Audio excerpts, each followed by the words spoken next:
Hey, good afternoon, gang. Well, if you're watching this video, you have likely received the link that I had sent that promises some cool Zebra swag as well as some literature and some sales aids for for positioning Zebra devices out within your retail projects with your customers, as well as maybe just some things you can use for cheat sheets to become more familiar with Zebra and some of the applications that we're working on with you guys behind the scenes to focus on. We are very fortunate, knock on wood, that we are number one in almost every area of the industry in which we play. There are a few areas that we're not number one where we are still pursuing that. One of the ways that we have managed to be very successful when it comes to our market share is the fact that we reinvest so much of our dollars back into R&D. I feel very fortunate to work for the company I do, and fortunate to work for a company that puts so much emphasis on research and development and developing new products, so that we always have something better, something evolved, something evolutionary, revolutionary, whatever it might be, to be out there, talking to people about and sharing with you guys. I shared on the previous slide that we have over 60% market share when it comes to rugged enterprise Android type mobile computing. The reason why that's possible, and that's almost an unheard of market share in most anything out there, but the reason that's possible is because back in 2011, when we started investing in Android and started building out our ecosystem of Android, which was 5 or 6 years before any of our competitors did. So that gave us a huge advantage, or a huge differentiation, and a lot of experience out in the field that we were able to capitalize on. Well, that's the way we've gotten that huge market share. One of the things I specifically also want to draw your attention to is this portfolio brochure that can be downloaded at tgcs.channelmanagermark.com. So this portfolio brochure goes into a couple different things. It goes into a breakdown of our portfolio by vertical. So in this case, you'll see I have the retail storefront vertical highlighted here, as well as it goes into detail in the back as to what our tiered approach is towards almost all of our mobile computers, all of our scanners, and all of our printers. We follow this good, better, best strategy, and you can see that on the brochure. This is a really good cheat sheet, really good handy thing to have downloaded and available at your fingertips.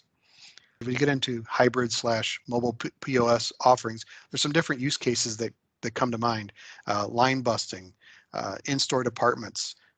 So when you think of in-store departments, you think about, you go to maybe like, I'm thinking of Best Buy in this case. And Best Buy, they've got a separate checkout area in, for instance, the home theater department. They've got a separate checkout area over by the cameras, things like that. This mobile POS can provide the ability for a retailer to do stuff like that. Or if they just need something, maybe it's more seasonal. They'll be able to roll out this POS, at certain times of the year, or use it on certain days when capacity or when shoppers get above a certain threshold to where they need to open up another lane, but not take up the space for a full permanent lane. And what this really is, and I probably had these slides backwards, I should have done it differently, but the idea is ultimately maybe your Android POS software could run on this TC5 handheld or on the ET5 tablet, and you're doing that maybe out on the shop or on the store floor. And then let's say you need to convert that to a full POS experience, maybe to finish a transaction or something.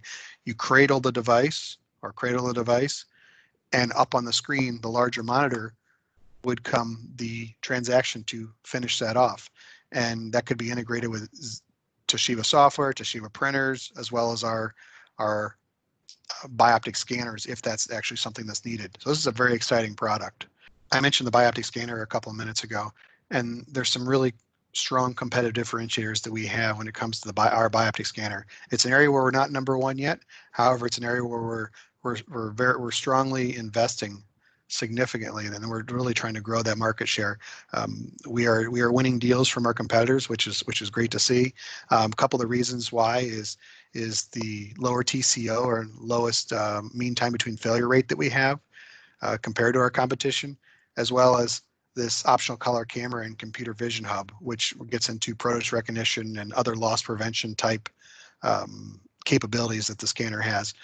There's a really cool case study, as you can see here in the bottom right, that I'll let you guys read, that basically we're able to save a grocer a ton of money and provide a much stronger ROI than our competition because of some of the capabilities and the reduced failure rates of our MP7000 scanner.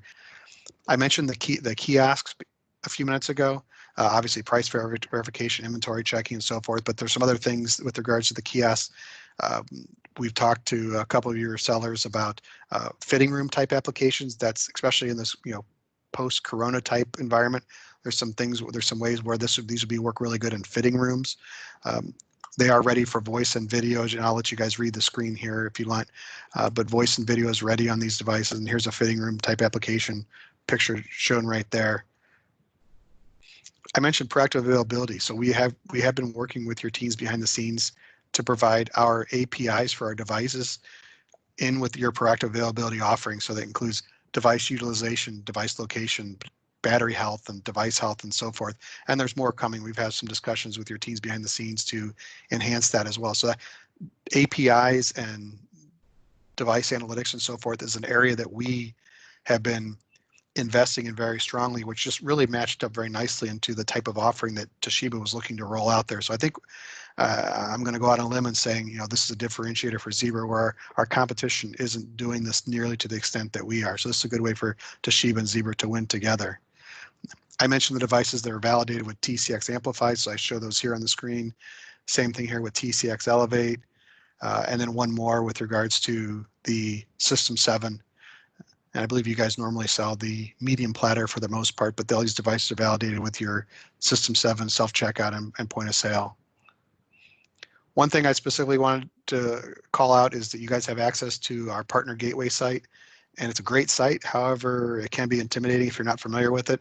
So what I've done is I've created a kind of a landing page or a cheat sheet where you can go and just tgcs.channelmanagermark.com, and you'll be able to get to links on Partner Gateway, but you won't have to navigate your way through some nested links. You'll be able to just click right there and get to what you're looking for a lot more quickly.